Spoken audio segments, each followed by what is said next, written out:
जय हिंद मेरे प्यारे साथियों, टीचिंग बाय एमडी क्लासेज के प्लेटफॉर्म पर आप सभी का स्वागत है। दोस्तों, आप जानते हैं कि बिहार पूरे भारत में एक ऐसा राज्य बनने जा रहा है, एक ऐसा उदाहरण बनने जा रहा है जो राज्य सरकार में जितने भी नियुक्त हुए शिक्षक हैं उन सभी के लिए आवास मुहैया करा रहे हैं। और आप जानते हैं कि बिहार सरकार ने ये बात बताई हुई है कि 33,000 करोड़ रुपए वो हर साल वेतन पर खर्च करता है, जो शिक्षकों के वेतन के लिए दिया जाता है। इसमें से 2,500 करोड़ रुपए जो होता है, 2,500 करोड़ रुपए उनके लिए आवास के लिए एचआर के रूप में दिया जाता था। उसके लिए वो चाहता है कि इसी पैसे का आवासीय सुविधा उनके विद्यालय के समीप व्यवस्था कर दी जाए। इसके लिए 8 नवंबर को बिहार में पटना में एक मीटिंग होने वाली है। तो बहुत जल्दी ही शिक्षकों के आवास की चिंता दूर हो जाएगी, विद्यालय के समीप उनको आवास मिल जाएगा, जिसका वेतन, जिसका जो भत्ता होगा वो बिहार सरकार देगी और वो उस भूखंड के मालिकों को, उस मकान मालिकों को देने वाली है। तो शिक्षकों के लिए आसान हो जाएगा, ज्यादा दूर से बाइक, कार या ऑटो से नहीं जाना पड़ेगा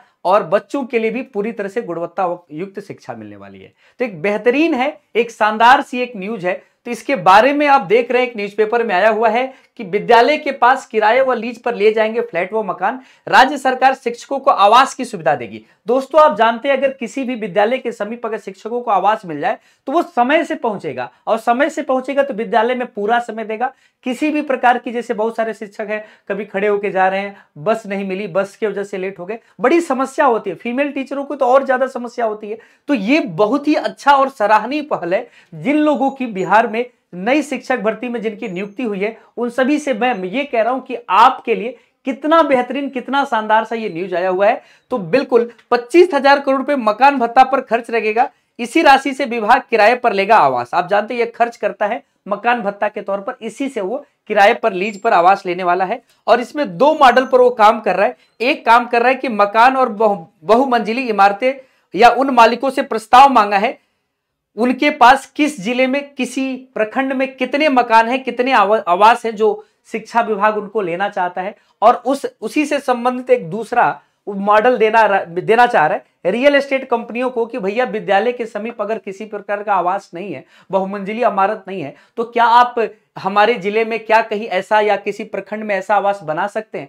पैसा आपका लगेगा, लेकिन हम आपको एक बहुत कहता है कि एक लंबी लीज ले सकते हैं, जैसे 30 साल के लिए, 60 साल के लिए, 70 साल के लिए, और उस लीज पर हर महीने हम आपको पैसा देते रहेंगे। हमारे शिक्षक वही रहेंगे, एक जगह एक माहौल में रहेंगे। तो एक तरह से उनके लिए एक सेफ एनवायरनमेंट भी रहेगा, और ये बहुत अच्छी माने एक तरह से व्यवस्था कही जा सकती है। और इसके लिए एक और भी बात कह रहा है कि इसके अलावा भी अगर कोई सुझाव का मॉडल है तो आप दे सकते हैं, ठीक ना। तो एक बहुत ही बेहतरीन पहल है, ठीक है। तो याद रखिएगा, क्योंकि इसकी सबसे बड़ी वजह यह है कि बिहार में सड़क में, आप जानते हैं सड़क रोड भी अच्छे नहीं होते हैं, और बहुत बार विद्यालय से जिला मुख्यालय पर बच्चे जो भी शिक्षक है वो नियुक्त होते हैं तो बहुत लंबी दूरी, 35 kilometre, 40 kilometre, 60 kilometre bike, car, auto, बस के माध्यम से जाना पड़ता है। असमय हो जाते हैं, पहले निकल आते हैं, अंधेरा हो जाएगा, शाम हो जाएगा।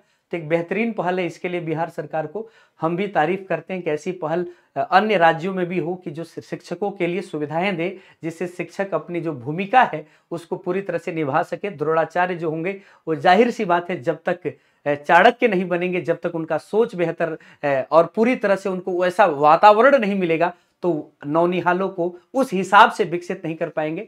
तो अगर ऐसे पहल और इस तरह से क्रिएटिव और सृजनात्मक सोच चलता रहा तो जाहिर सी बात है कि बिहार जल्द ही, जो आप देखते हैं विकास के रफ्तार में सबसे पीछे का, सबसे पिछड़ा राज्य है, वो बहुत जल्दी ही कुछ और आगे आ जाएगा। और ऐसा ही होना चाहिए कि हमेशा प्रयास, सुधार जो होना चाहिए सुधारात्मक होना चाहिए, हमेशा आगे की सोच के लेकर करना होगा, और बदलाव आपको पॉजिटिव और बहुत बड़ा करना होगा। तभी आप एक विश्व पटल पर, भारत के पटल पर, देश पटल पर दिख पाएंगे, ठीक ना। तो इसके लिए बहुत ही बेहतर है। और जो बीपीएससी टीआरई 2.0 है, इसके लिए यूपी, आप जानते हैं कि टीचिंग बाय एमडी क्लासेज का जो प्लेटफॉर्म है आपके लिए 1 नवंबर से मैराथन ला रहा है।